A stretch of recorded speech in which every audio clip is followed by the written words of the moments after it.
नमस्कार दोस्तों आज की ये वीडियो आपके लिए होगी और बहुत ख़ास होगी क्योंकि मैंने काफ़ी वीडियो इलेक्ट्रिक स्कूटर पे बनाई है। तो आप लोग के काफ़ी डाउट रहते हैं कि आप इलेक्ट्रिक अगर स्कूटी ख़रीदने जाते हैं या स्कूटर ख़रीदने जाते हैं, कोई भी व्हीकल मतलब 2 पहिया ख़रीदने जाते हैं, तो किन किन चीज़ों को आपको ध्यान में रख कर वो स्कूटर ख़रीदना चाहिए।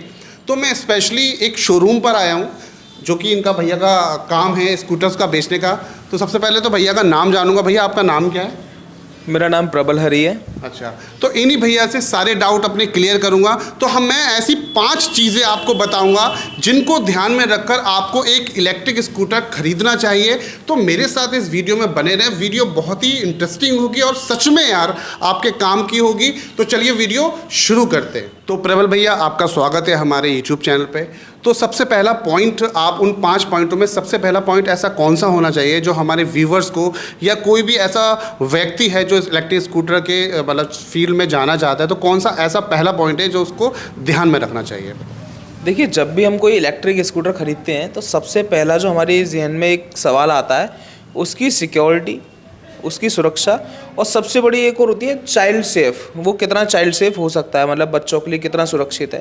तो थोड़ा सा खुलकर बताएंगे सिक्योरिटी और चाइल्ड सेफ के बारे में, कैसी फैसिलिटी देते हैं ये इलेक्ट्रिक स्कूटर वाले? क्योंकि भैया मैं सच बता दूं, क्योंकि मुझे भी ज़्यादा जानकारी नहीं है, मैं इसलिए आपके पास आया कि आपको ज़्यादा जानकारी, क्योंकि आप इलेक्ट्रिक स्कूटर्स में रहते हैं, कि बस वो एक जानकारी के तौर पर मैं ये वीडियो बनाना चाह रहा हूँ। तो प्लीज़ इसको एलेबोरेट यानी खोल कर बताइए सिक्योरिटी और चाइल्ड लेबर क्या चीज़ होती है। बिल्कुल। तो भैया देखिए, नॉर्मल एक सेंटर लॉकिंग जो होती है वो तो सभी स्कूटरों में लगभग आती है, लगभग कंप्लीटली आती है। उसमें भी क्वालिटीज़ काफ़ी सारी होती हैं। और एक होता है चाइल्ड सेफ, यानी कि उसमें 2 कैटेगरी होती हैं। एक होता है पार्किंग मोड जो लगभग सभी स्कूटर्स में आता है, लेकिन जो साइड स्टैंड सेंसर होता है वो बहुत ही कम कंपनियां दे पा रही हैं। तो अगर आपको एक स्कूटर खरीदना है तो उसमें सबसे पहला एक साइड स्टैंड सेंसर होना चाहिए, जो कि बहुत ज़रूरी है। सच में मेरे ख्याल से भी बहुत ज़रूरी है, क्योंकि कई बार क्या होता है साइड स्टैंड लगा रह जाता है और हम अपना ही जो हमारा स्कूटर है या मोटरसाइकिल है हम उसे चला देते हैं, जिसकी वजह से हमारे साथ कई हादसे हो जाते हैं या होते होते बचते हैं। तो आने वाले भविष्य में जब भी आप कोई गाड़ी खरीदो, साइड स्टैंड रिमाइंडर ज़रूर उसके अंदर होना चाहिए, जैसा कि भैया ने बताया सिक्योरिटी और चाइल्ड सेफ। तो इस पॉइंट को भैया ने क्लियर कर दिया। सेकंड पॉइंट आपका कौन सा होना चाहिए भैया? अभी तो पहले फर्स्ट पॉइंट पे मैं आपको एक चीज़ बताऊं। असल में कोई साइड स्टैंड सेंसर की वजह से गाड़ी अनसेफ नहीं है। तो इलेक्ट्रिक व्हीकल इतना अनसेफ नहीं होता, इसमें आवाज़ नहीं होती, इस वजह से कई लोग एक्सीलेटर घुमा देते हैं। ठीक है। तो साइड स्टैंड सेंसर का कहता है उस पूरी गाड़ी को लॉक रखता है। तो सबसे बड़ा इशू अपना सेंटर लॉकिंग और साइड स्टैंड सेंसर का हो गया, जो कि क्लियरली अगर उस व्हीकल में है, फिजिकली है आपका सेंसर, तो गाड़ी मस्त है, कोई दिक्कत नहीं। अच्छा, अब आप दूसरे पॉइंट की तरफ चलते हैं। हाँ बताइए मुझे दूसरा पॉइंट। तो दूसरा पॉइंट जो सबसे बड़ा है जो आता है वो होती है स्कूटर की बिल्ड क्वालिटी। अच्छा। तकरीबन सभी स्कूटर्स फाइबर बॉडी में आते हैं और लगभग सभी पेट्रोल व्हीकल भी अब फाइबर में आ रहे हैं, लेकिन फाइबर की क्वालिटी कैसी है, उस गाड़ी की बिल्ड क्वालिटी जो है वो किस तरीके से दी गई है। तो आप बिल्ड क्वालिटी को देखें, गाड़ी में कैसी फाइबर यूज़ करी गई है, कैसी सीटिंग यूज़ करी गई है। तो बिल्ड क्वालिटी तो आप फिजिकली किसी चीज़ को विजिट करके ही पता कर सकते हैं, और शायद हम या कोई भी ब्रांड जो आपको अच्छा प्रोवाइड करा पा रहा है वो बिल्ड क्वालिटी अच्छी आपको देखनी पड़ेगी। तो उसकी कोई पहचान होती है, मतलब ठोक कर बजा कर, मतलब कैसे पहचानेंगे? अगर सपोज करो मैं भी लेने गया हूँ कोई स्कूटर, तो मैं टक टक करके कैसे मैं पहचानूँ कि बिल्ड क्वालिटी इसकी अच्छी है? ज़्यादातर जैसे कि आजकल मार्केट में काफ़ी सारे अजीब और गरीब मतलब अलग अलग तरीके के इलेक्ट्रिक स्कूटर्स आ गए। तो जैसे ही अपन उस पर बैठते हैं तो एकदम से ना वो गड्ढे में घुसता है, मतलब बैठते ही उसका हैंडल ऊपर और हम नीचे हो जाते हैं। तो वो वाली पोजीशन नहीं आनी चाहिए। स्कूटर स्टैंड से उतारने के बाद, यानी कि मेन स्टैंड से उतारने के बाद ज़्यादा नीचे नहीं जाना चाहिए। जब हम उस पर बैठते हैं तो वो लगभग इतना ही नीचे जाना चाहिए, उससे ज़्यादा नीचे नहीं जाना चाहिए। अच्छा। बिल्ड क्वालिटी हम उससे चेक कर सकते हैं कि इसकी ऊपर नीचे सस्पेंशन किस तरीके से वर्क कर रहा है, और बिल्ड क्वालिटी जैसे हम बैठ रहे हैं तो कहीं से चटर पटर इस तरीके की आवाज़ तो नहीं आ रही। तो बिल्ड क्वालिटी आप देख सकते हैं, बिल्कुल देख सकते हैं उसकी इस सस्पेंशन से, और थोड़ा आगे पीछे करके कोई आवाज़ तो नहीं है। तो ये बेसिक अपने चेकअप्स हैं जिससे आप बिल्ड क्वालिटी का पता लगा सकते हैं।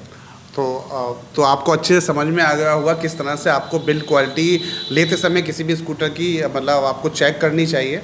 और वैसे तो सारे अब किसी भी शोरूम पर जाएंगे, इलेक्ट्रिक स्कूटर खरीदें या पेट्रोल का स्कूटर खरीदें तो या मोटरसाइकिल खरीदें, तो हर मतलब शोरूम वाला अपनी चीज़ की तारीफ़ करता है, लेकिन आप भी थोड़ी अकल लगा के उसको ठोक बजा कर देख लें कि ये मतलब आने वाले समय में चल पाएगा नहीं चल पाएगा। अच्छा, तीसरा पॉइंट हमारा कौन सा रहता है सर, बताएं। तीसरा पॉइंट जो है ना सबसे ज़रूरी है, हालांकि इसको होना फर्स्ट नंबर पे चाहिए था। तीसरा पॉइंट है आफ्टर सेल सर्विस। अक्सर क्या होता है, कस्टमर्स मेरे पास भी काफ़ी सारे आते हैं कि उस जगह पे स्कूटर 45,000 रुपये 40,000 रुपये का मिल रहा है, तो आप पैसे के लालच में ना आए। सस्ती चीज़ हर जगह मिल जाती है, लेकिन अच्छी चीज़ आपको देखनी है। स्कूटर बेचते वक्त अलग चीज़ें होती हैं, लेकिन जब सेल्स के बाद आपको प्रॉब्लम्स आना शुरू होती हैं। टेक्निकल चीज़ है, कभी भी कोई भी परेशानी आ सकती है, लेकिन उसका सॉल्यूशन अपने पास होना चाहिए। वो सॉल्यूशन हमारे पास और कोई अच्छी कंपनी होंगी तो उनके पास होना भी चाहिए। आफ्टर सेल सर्विस, जैसे कभी आपका एलईडी बल्ब एक हेडलाइट का कोई ख़राब हो गया तो वो हमारे पास अवेलेबल है या नहीं, क्योंकि मार्केट में अब इलेक्ट्रिक स्कूटर्स की चीज़ें आसानी से अवेलेबल नहीं है, धीरे धीरे हो रही हैं, डेवलप हो रहा है। हमारे पास इसका एलईडी बल्ब, ब्रेक शू, सारे स्पेयर पार्ट्स अवेलेबल रहते हैं। तो वही चीज़ आपको अदर जिस भी आप शहर से देख रहे हैं, मेरे शहर में तो आप कोशिश ये रहेगी मेरे पास आएँ। अगर आप किसी भी शहर से देख रहे हैं तो आप वहाँ पे सबसे पहली चीज़ ये देखिए कि उसके पास उसके स्पेयर पार्ट्स हैं या नहीं। आप बिल्कुल खुलेआम मुझसे कहिए कि आपके पास एलईडी हेडलाइट बल्ब है या ब्रेक शू है, क्या आप मुझे दिखा सकते हो? अगर स्टॉक में होगा तो वो आपको दिखाएगा। सबसे बड़ी आफ्टर सेल सर्विस यही होती है कि आप गाड़ी लेने के बाद उसको पैदल पैदल सड़क पे ना खींचें। कोई भी खराबी आती है आप तुरंत सर्विस सेंटर पे जाइए और गाड़ी को तुरंत सही करा लाइए। कभी कभी कोई इश्यूज़ होते हैं जो थोड़ा लंबा चलते हैं, लेकिन उसका सॉल्यूशन होना ज़रूरी है। तो आफ्टर सेल सर्विस देखिए, जहाँ सर्विस अच्छी हो वहीं से स्कूटर खरीदिए। तो फ्रेंड्स, आपको अच्छे से समझ में आ गया होगा कि आप अगर एक इलेक्ट्रिक स्कूटर खरीदने जा रहे हैं तो आपको उसकी सर्विसिंग, यानी कि जो आप खरीदने के बाद जो स्कूटर की सर्विसिंग होती है उस पर भी ध्यान दें। पूछें, बेझिझक पूछें कि इसकी सर्विस वगैरह कैसे होती है, और पूछें नहीं, अगर किसी आपके आस पड़ोस या फ्रेंड्स ने उस कंपनी का स्कूटर ले रखा है और कुछ समय से चला रहा है तो आप उससे भी उसके बारे में उसकी हिस्ट्री पूछ सकते हैं। और स्पेयर पार्ट्स, उस स्कूटर के स्पेयर पार्ट्स अवेलेबल हैं या नहीं है, तो ये चीज़ भी पॉइंट आप उससे पूछ सकते हैं। भैया एक और चीज़ आती है, काफ़ी सारी कंपनी, हर कंपनी लगभग अपने स्कूटर में 3 सर्विस फ्री प्रोवाइड कराती है, लेकिन कुछ डीलर्स ऐसे होते हैं उनको इस गाड़ी को खोलना ही नहीं आता।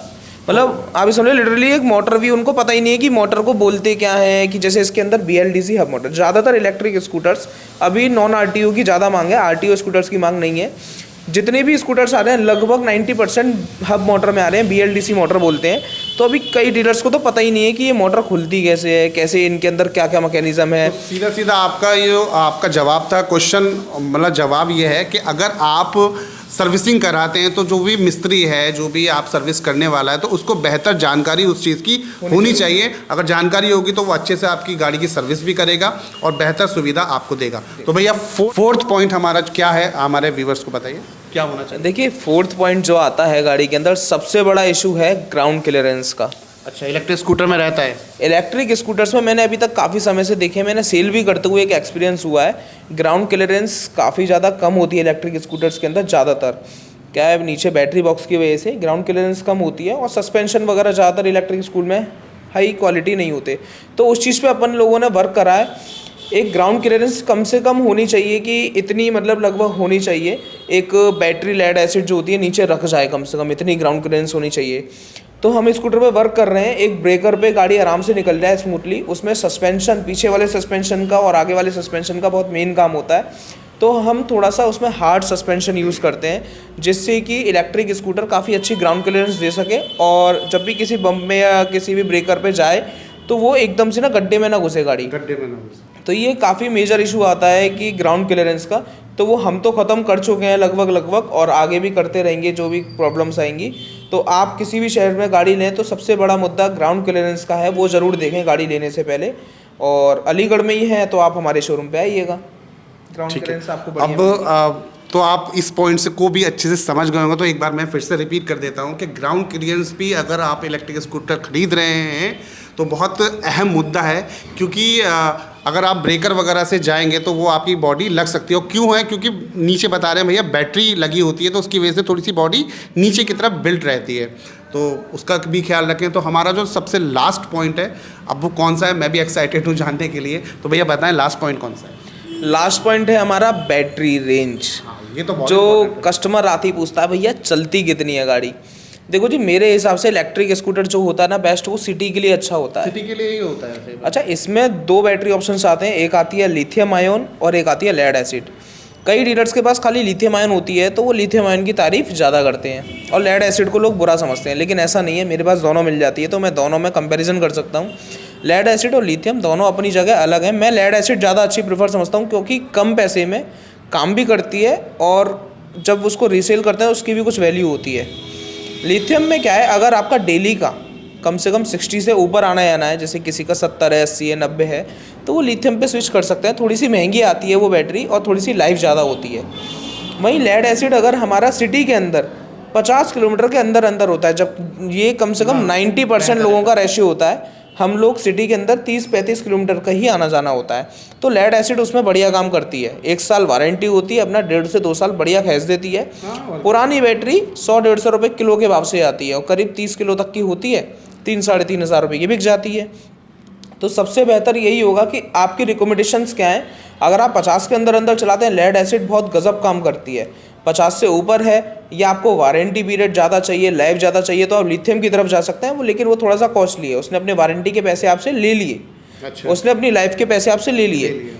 प्राइसिंग की बात करूं तो एक अच्छी क्वालिटी की लिथियम बैटरी 40,000 रुपये की आती है आज की डेट में, 38,000 से 40। लोकल 25 मार्क, कई लोग कहते हैं वहाँ तो 22,000 की मिल रही है, 25,000 की लोकल चीज़ है, लोकल बैटरी मिल जाती है, 20,000 रुपये की भी मिल जाती है। लेकिन जो अच्छी क्वालिटी, जैसे कुछ आई पावर्स कंपनी है, नेचुरल कंपनी है, तो उन कंपनियों में आप देखेंगे तो 28,000 रुपये से 48 वोल्ट स्टार्टिंग आती है। 60 वोल्ट की अच्छी क्वालिटी की बैटरी 40,000 रुपये तक आती है, जो हम लोग यूज़ भी करते हैं। और लेड एसिड की जो बैटरी होती है वो मात्र 12 से 15,000 रुपये की आती है और उसकी एक रीसेल वैल्यू होती है। लिथियम रीसेल नहीं होती क्योंकि उसमें पाउडर बेस होती है, वो स्क्रैप में नहीं जाती है। तो ये बहुत बड़ा मुद्दा है एवरेज का।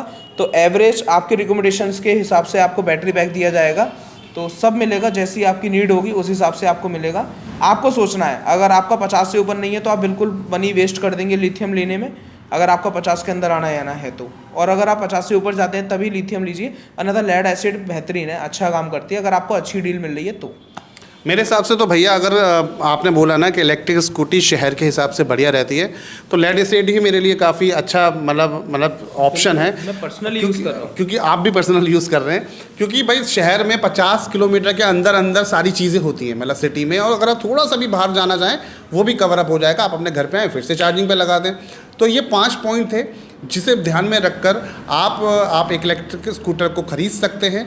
तो कैसे लगे तो प्लीज़ मुझे कमेंट बॉक्स में लिखकर बताएं। अगर कोई और डाउट आपके माइंड में रह जाता है तो मैं इन भैया का डिस्क्रिप्शन बॉक्स में नंबर भी दे दूंगा, तो इनसे डायरेक्ट कॉल करके भी अपने क्वेरी को सॉल्व कर सकते हैं। और वीडियो कैसी लगी, वीडियो अच्छी लगी हो तो वीडियो को प्लीज़ लाइक कर देना, क्योंकि आपके लाइक से हमें मिलता है मोटिवेशन और हम और बेहतर वीडियो बनाने की कोशिश करते हैं आपके लिए।